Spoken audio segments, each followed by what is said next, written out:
Today, we look at a boxer who was one of the top black heavyweight contenders during the late 1800s and early 1900s. How good was the Crafty Texan, Frank Childs? Frank Childs was born on July 17, 1867, in Texas.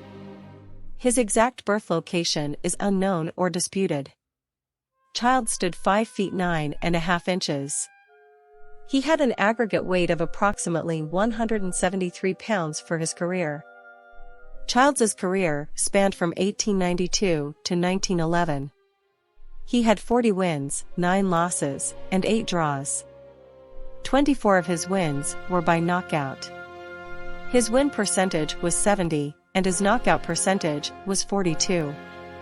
Childs is most associated with the heavyweight division. Childs was a stocky heavyweight who packed a decent punch. Though he stood under 6 feet, he could compete with and knock out much larger men.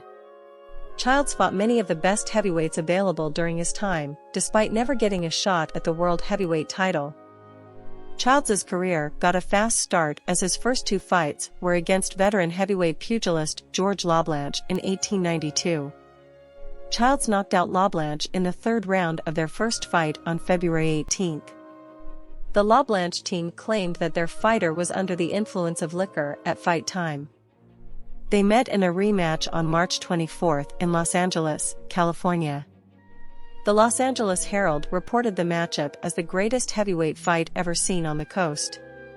Childs rushed Lablanche from the start and dropped him before the end of the first round, sending the crowd into excitement. Lablanche was the favorite before the fight, but the line started to shift after the first. The 2 fighters exchanged knockdowns in a fast-paced second round. Childs gained the advantage and momentum in the 3rd round as he trapped Lablanche in a corner and let off a barrage of shots until the bell sounded. From that point, the fight shifted in Childs's favor as he started to overwhelm Lablanche. In the 8th round, a frustrated and outclassed Lablanche threw Childs to the ground and kicked him in the face. This nearly led to an all-out melee, but the referee rightfully disqualified Lablanche, giving Childs the DQ victory. On November 15, 1895, Childs would be floored, then knocked out in the 3rd round, by all-time great heavyweight contender, the California Terror Joe Koinski. A year later, Childs would defeat then undefeated Bob Armstrong on March 7, 1897, via a 6-round points victory. On January 8, 1898, Childs knocked out debuting Klondike John Haynes in 6 rounds. He would follow that fight with a 2nd-round knockout of Bob Armstrong in their rematch on January 28, 1898. The fight was billed as being for the Colored Heavyweight Championship of the world. After again knocking out Klondike Haynes in the 4th round of their February 26, 1898 fight, Childs would fight to a 6-round draw with heavyweight contender Charlie Strong on June 3. Childs would face off against heavyweight contender Joe Butler in Chicago on January 21, 1899, with around 4,000 fans in attendance.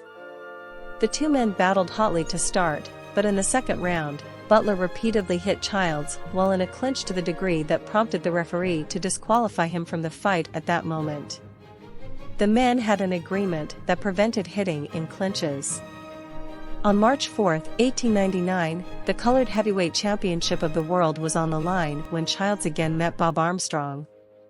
Childs would seize the moment and force a TKO stoppage in the 6th round of the contest. With the win, Childs became the new colored world heavyweight champion. On March 24, 1899, Childs nearly stopped heavyweight contender, Mexican Pete Everett, in their 6-round matchup. Everett was dropped in the 6th and final round with the bell ringing at the 9 count, thus saving Everett. Childs got the decision victory. On May 20, 1899, Childs would step in the ring with Jack Bonner in a 6-round heavyweight contest. The fight was fast-paced from the opening bell. Despite sending Bonner to the canvas in the 2nd and 5th rounds, the referee ultimately declared the fight a draw at the conclusion. After twice defeating Klondike Haynes to close out 1899, Childs would outpoint Jack Bonner in their March 2, 1900 rematch. 2 weeks later, on March 17, they would once again lace up the gloves and fight to a 6-round draw. This fight was a day after Childs' March 16 fight with former colored middleweight world champion George Byers, who Childs drew with. On December 15, 1900, Childs would be back in the ring with Joe Butler in Chicago. Childs dominated the first round of the fight and sent Butler to the canvas with a glancing blow in the second.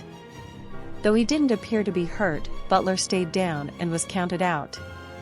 This sent the crowd into an outcry, which led to the fight being restarted. Childs, who had taken off his gloves, laced them back up and knocked out Butler in the sixth round, rendering him unconscious for several minutes. After a December 1900 points victory over Mexican Pete Everett, Childs would take on heavyweight contender Denver Ed Martin on February 24, 1902.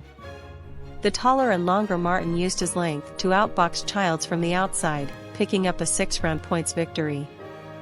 Childs' next fight would be against a man considered the greatest welterweight of all time, the Barbados Demon, Joe Walcott.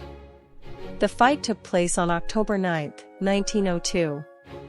The smaller Walcott fought well over the first 2 rounds, but Childs started to press during the second. Walcott broke his arm and the fight was declared a third-round TKO victory for Childs. Some sources reported the bout as being a draw. Many articles alluded to Walcott being a quitter, though it was later found out that his arm was indeed broken. We'd next see Childs in the ring on October 21, 1902, when he put his colored World Heavyweight Championship claim on the line against a then up-and-coming boxer with a claim as the greatest heavyweight of all time, Little Arthur, Jack Johnson. The fight made it to the 12th round when Childs' corner had to throw in the sponge, ending the fight due to Childs having suffered a dislocated elbow. The injury had been sustained before the fight and reared its head again. Childs also lost his claim to the colored world heavyweight title with the loss. In his next fight on December 1, 1902, Childs would be back in the ring with the California Terror, Joe Koinski. Koinski was able to show his class in this contest, leaving little doubt as to who was the winner. Koinski dropped Childs in the second round and cruised to a 6-round points victory. Childs would be away from the ring until 1904, when on June 2, he took on Jack Johnson in a rematch. Childs was dropped twice in the contest, and Johnson dominated the remainder of the 6-round fight to maintain claim to the colored world heavyweight title. In his next 2 fights, Childs would get an 8th-round knockout victory over Klondike Haynes before dropping a 6-round decision to Denver Ed Martin, both in 1904. Childs would have one more fight, which was a 1911 draw. He finished his career having defeated a number of the toughest heavyweights in his era, even while being undersized by today's heavyweight standards. Childs faced 3 Hall of Famers. His most notable fights were against George LaBlanche, George Byers, Klondike Haynes, Bob Armstrong, Denver Ed Martin, Hall of Famer Barbados Joe Walcott, Hall of Famer Joe Koinski, and Hall of Famer Jack Johnson. Frank Childs died on June 20, 1936, at 68. Childs did enough during his career to warrant mention and placement amongst those who competed for the World Heavyweight Championship, a shot that eluded him partly due to the color line being drawn. Like many of the top black fighters of the time, an equal shot wasn't viable, and they had to face each other numerous times. Childs doesn't have the standout name amongst the greats from his era, but he was undoubtedly one of the greatest.